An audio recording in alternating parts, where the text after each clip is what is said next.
It is cha-cha o'clock somewhere, and we are joined by Kiro, one of the songwriters and producers for Karia. Hello. Hello, how you doing? Oh, so good. Like I see that green Karia on your shirt, and it just makes me happy. Yeah, me too. It fits perfect.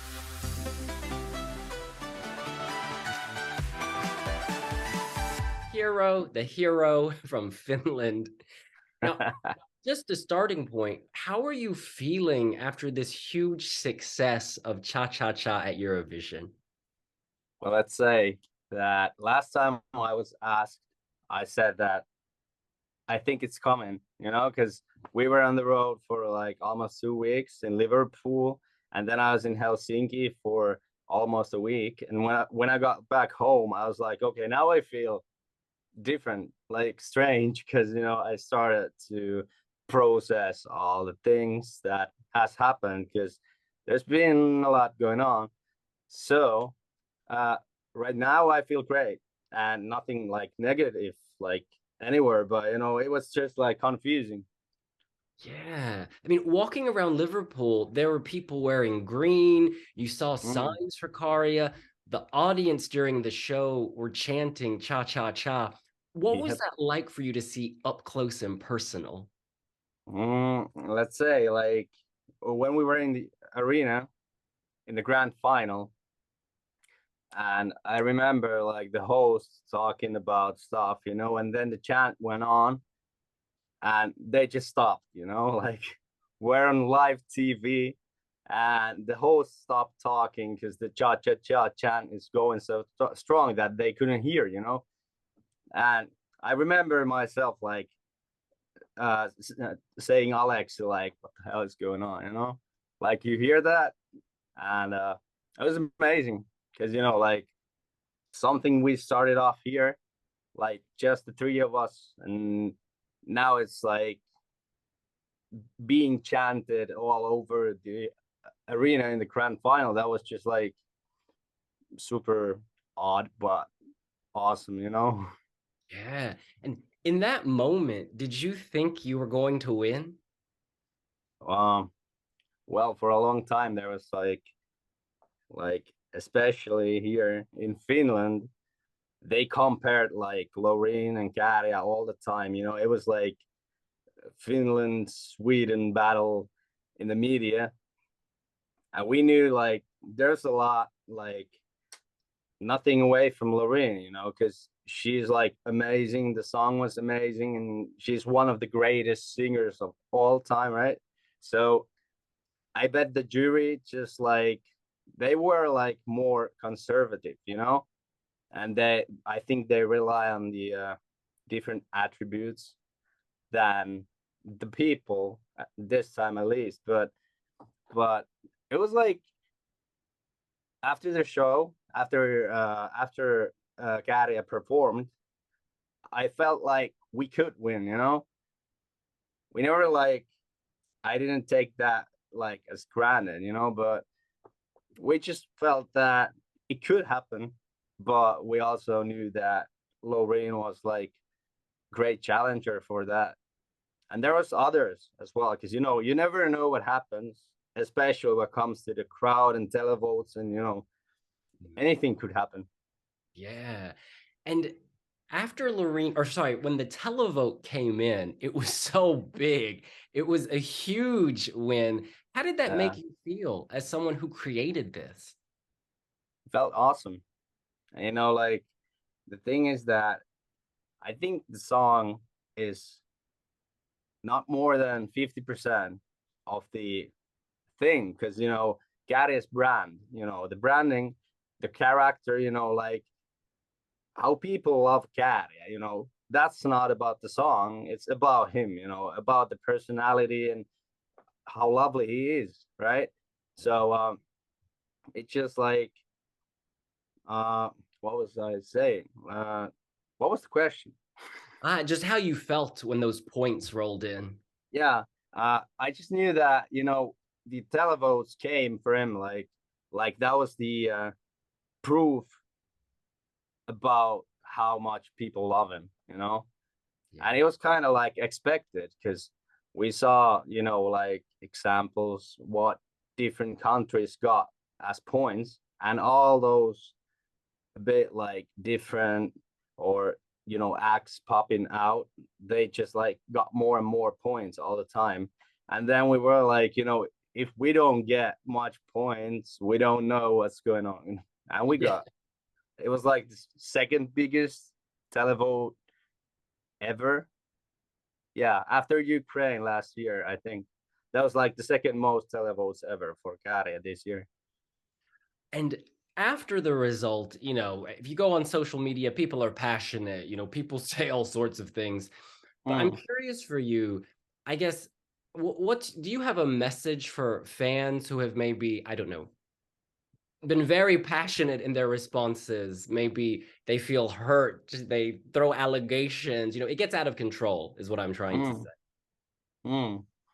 Well, my message would be like, thank you, because, you know, like it's been awesome to see how people talk and vote and, you know, live for Käärijä, you know, and the like as a phenomenon, you know, just exploded.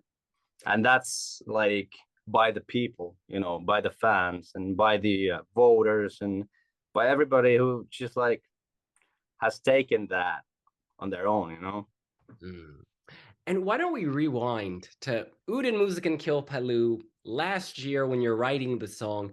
I guess, where did you get the idea to even write this in the first place? Was it for UMK or was it outside of UMK? It's like half, you know, because that was the first song we ever worked on together. And it was like, you know, it was like we could apply for UMK, but that was that. And we just like, we decided that we just make something, have fun.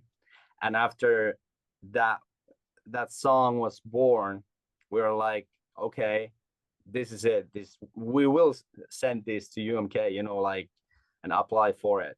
But it was not like meant to be, you know, from the beginning. It was more like we had the chance, the opportunity to talk about it and like think about it, but we just like gave it no pressure what comes to UMK.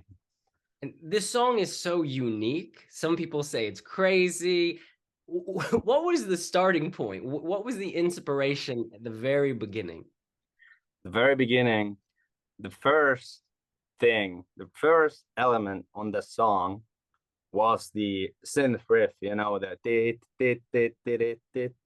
and we talked about different like themes, and I'm not, I don't remember that correctly how we came up with that cha cha cha, but what I remember was that the first title was Mr. Cha Cha, and it talked about becoming the Mr. Cha Cha, you know, because, you know, here in Finland we're kind of quiet and not that, how would I say, not that, you know, not that open to people like traditionally. I think like younger people are more social than the older ones, you know. It has been changing, but the song was about like that, like the quiet, shy, traditional Finnish guy becoming the Mr. Cha-cha, you know, who has the courage to dance and party and, you know, just like feel emotions, etc., you know.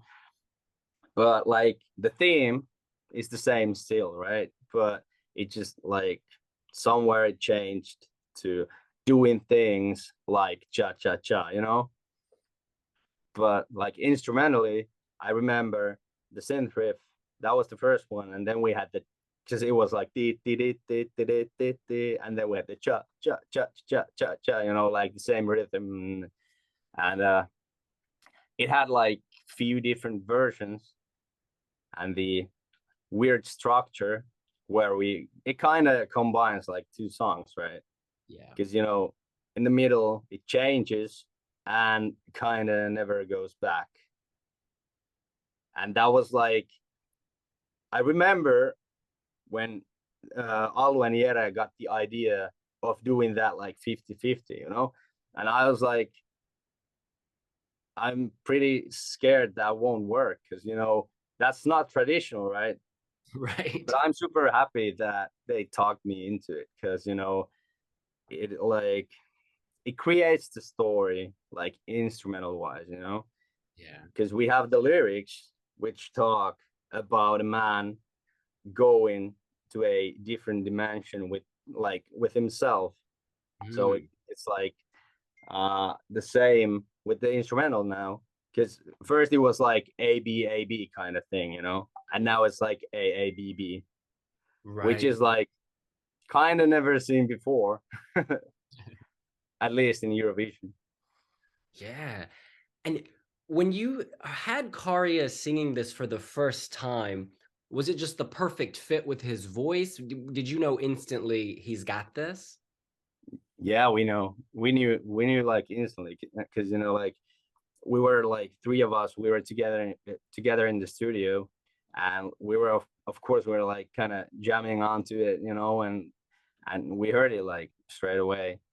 Like the melody has been the same from the straight beginning, but we just like did some maintenance for the lyrics, like for the last versions, and we came up with like really cool lines, bigger than life kind of lines, because it says like in English it says like, now I'm going to dance and I'm not going to be afraid of the world anymore. And that's kind of big, because it gives like meaning to the song, which is like bigger than just like going to dance and having fun, because it gets you out of the cage kind of, which Yeah. happened on the stage as well. And so let's talk about that. At UMK, there were good songs. Like for foreign ears, we were like, wow, this is really strong. Yeah. Were you confident going into that, or were you like, whoa, this could go any direction? Mm, well, the thing we said before UMK was that it's gonna create a lot of talk, something's gonna happen. And the prediction was that it'll be like positive, because it was like strange but poppy, and you know I trusted, we all trusted in Jere, like Käärijä in person, because he can handle it. Like he's super sweet, but then also he's like this super confident as an artist on stage. You know what I mean, right? Yeah. And well, in the finals, I was kind of like, all of the acts were super high quality, and live performances and everything, everything was just on point. So when all the seven, I guess, of the acts were gone, I was like, I'm not sure, but I really hoped. And then when they counted the votes, I remember like when Karia was the only one left with the without the televotes, I remember like the silence of minute and a half or so, or at least it felt like that. And then I just realized, okay, we're gonna win, because I remember Jere standing up and being like, cheering the crowd, and then the host said that, okay, this is big, and he got like 500 or so, like from televotes. But I just like, I wanted to think that like not that clear that he would win. I believed in it, and that was like, that had a huge potential, but it came like as a positive thing. Still, it was not like for granted. Yeah. And when they presented the staging concept to you, were you confident that it would work, or were you ever worried it was too much? You mean the act on stage? Yeah. Well, let's say like in the UMK, it was like simpler than Eurovision. But like in UMK, I didn't like think that as a problem at any point. But like in the Eurovision, when the stage was bigger, he had to run and move and be more active on stage and still like not get out of breath and do all of that, you know, perfectly on that one take, which will like be everything, you know. So I believed in him, but it was like it was extremely hard as an act. Although I didn't do it myself, I didn't even try. But what we understood was that it was like physically pretty uh, hard to do, you know. Mm. But And he did it great. oh yeah, and the people responded for sure. Um, you know, those of us in the press, we meet Karia and we think we have a sense of him, but for you, someone who knows him, the real man, on stage and off, I guess, could you tell people what he's like off the stage? Is he the same sort of character? Does he change slightly? Well, this is something we talked about with the team in Liverpool, you know. And the funny thing is that a lot of people would think that Karia is a character, you know, like something fictional. But in my opinion, in my perspective, Karia is just like, you know, Jere like in 120%. Because you know, like it's like because in real life he's like super funny, he's loyal, he's like adorable, you know, and he's like, one of the greatest guys I know. Mm. But when he becomes Käärijä, he just kind of I just think, you know, it's like more contrast, you know. He just like boosts his like natural attributes, you know. Mm. And that's the secret why it seems so, you know, like natural and believable, you know. It's like because it's true, kind of Mm. course if we asked him there would be maybe some role, but the role could even be like just opening him up, you know, Yeah. because you know he can go like full on as Karia, and people love that. It's not like because you know it could be that he was Karia and in person he would be like quiet and you know like different, but not that much. But he's a great guy. And moving forward, do you guys plan to work together on new songs? Is there stuff in the pipeline? Yeah, there's some. We actually in January, I think January, yeah, we worked on like 2 3 new demos and ideas, but there's a lot of songs that Alu and Jere has been working on because you know they've been working on Käärijä thing from the beginning as two of them, and like production wise and you know writing songs and all that. But like we will work together, and actually we talked about it and we're like, you know, after all this it could be a good move to start off with the clean slate, you know, Mm. like just like trying new stuff out and you know just like talking and thinking about what it could be after Cha Cha Cha, because that was already a bit like different from the earlier Käärijä material, but like I think it's a project where we can go whatever direction we want to, because you know he can do it. Yeah. And you know, when you achieve such success with something, is it intimidating or is it more inspiring?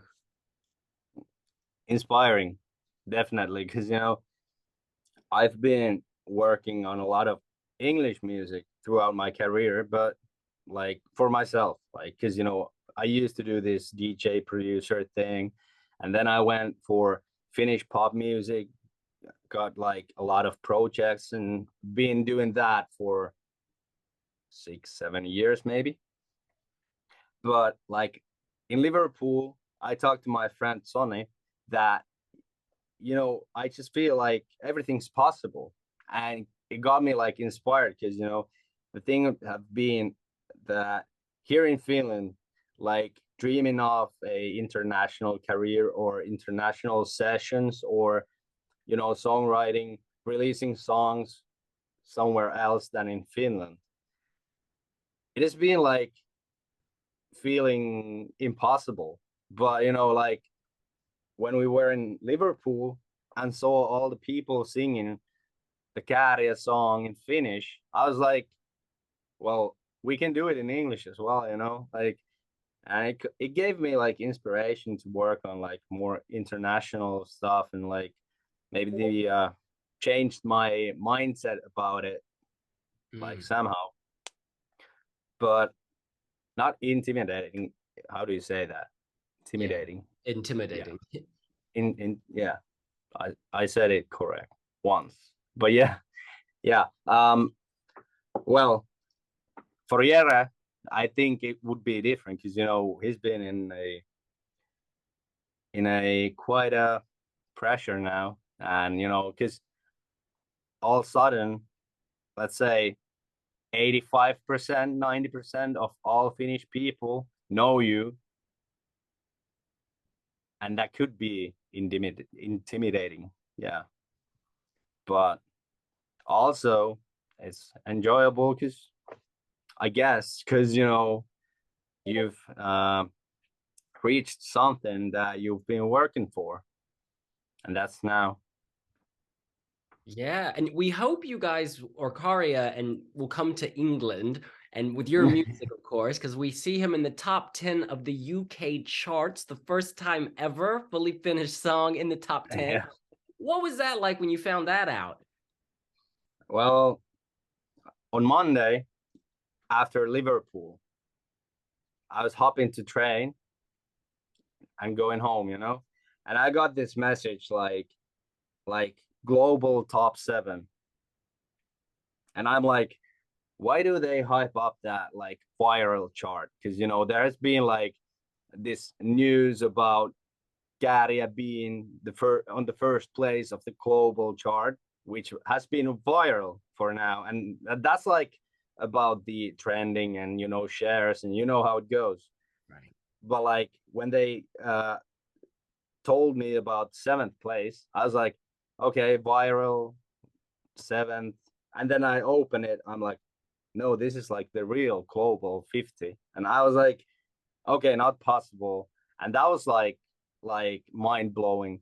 And then we went viral, viral first place on viral charts in USA, Japan, and like all over the places which have even no clue about Eurovision, you know. Because I heard like someone saying in States like that they became like Eurovision fans throughout Käärijä, you know, and that's pretty odd.